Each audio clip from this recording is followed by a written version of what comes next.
เจริญพรสาธุชนญาติโยมทุกท่านวันนี้เป็นวันธรรมสวนะวันพระวันศีลเมื่อถึงวันพระเราชาวพุทธก็เดินตามวิถีแห่งพระวิถีแห่งพุทธ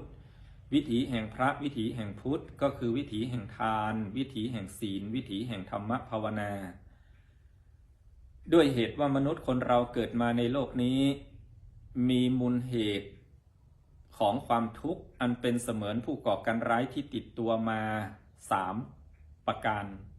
เหมือนกันหมด 1. โลภะความโลภ 2. โทสะความโกรธ 3. โมหะความหลงเพราะโลภะโทสะโมหะนี่แหละจึงทำให้ชีวิตมีความทุกข์ความสุข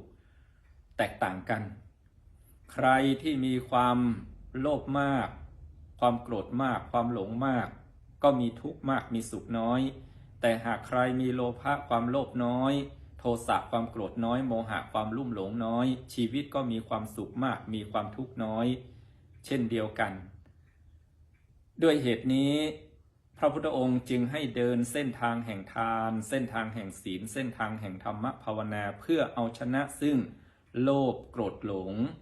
ทานเอาชนะซึ่งความโลภเมื่อเราให้ทานเป็นอาจินความโลภในจิตใจของเราความตระหนี่ก็จะหายไปลดบางลงใครที่รักษาศีล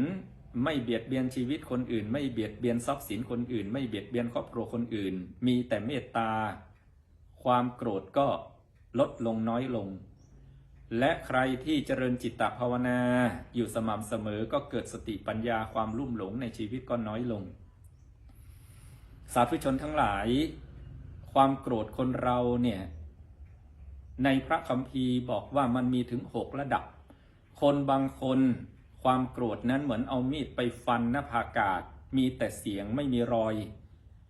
โกรธง่ายหายเร็วคนบางคนนั้นเหมือนเอามีดไปฟันสายน้ำเห็นรอยแต่ก็สมานเป็นเนื้อเดียวกันไวความโกรธของคนบางคนก็ตรึงนานหน่อยมากกว่า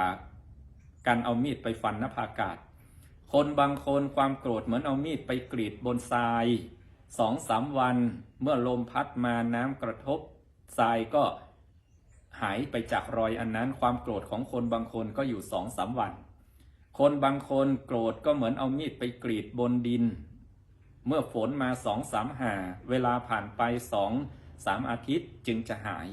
ความโกรธของคนบางคนก็เช่นนั้นคนบางคนโกรธเหมือนเอามีดไปกรีดบนหินกว่าที่ตะไคร่น้ำจะมาจับแล้วก็ฝุ่นดินทำให้เป็นหินเหมือนเดิมก็ใช้เวลาเป็นหลายปีบางทีก็นานความโกรธคนบางคนก็อย่างนั้นคนบางคนโกรธเหมือนเอามีดไปกรีดบนเหล็กมันตราตรึงอยู่ในนั้นเป็นภพเป็นชาติคนบางคนก็โกรธเช่นนั้นเพราะฉะนั้นพระพุทธองค์จึงให้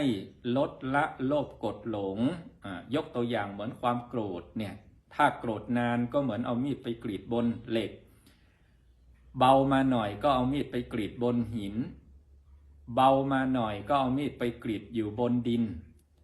เอามีดไปกรีดเป็นรอยอยู่บนทรายมีดไปฟันสายน้ำและมีดไปฟันในหน้าผากาศก็ให้ฝึกลดละความโลภโกรธหลงโดยเฉพาะความโกรธนั้นให้โกรธง่ายหายเร็วเหมือนเอามีดไปฟันหน้าผากาศอย่างนั้นขอความสุขความเจริญจงบังเกิดมีกับสาธุชนญาติโยมทุกท่านให้เจริญด้วยอายุวรรณะสุขภระด้วยกันทุกท่านทุกคนเทอญ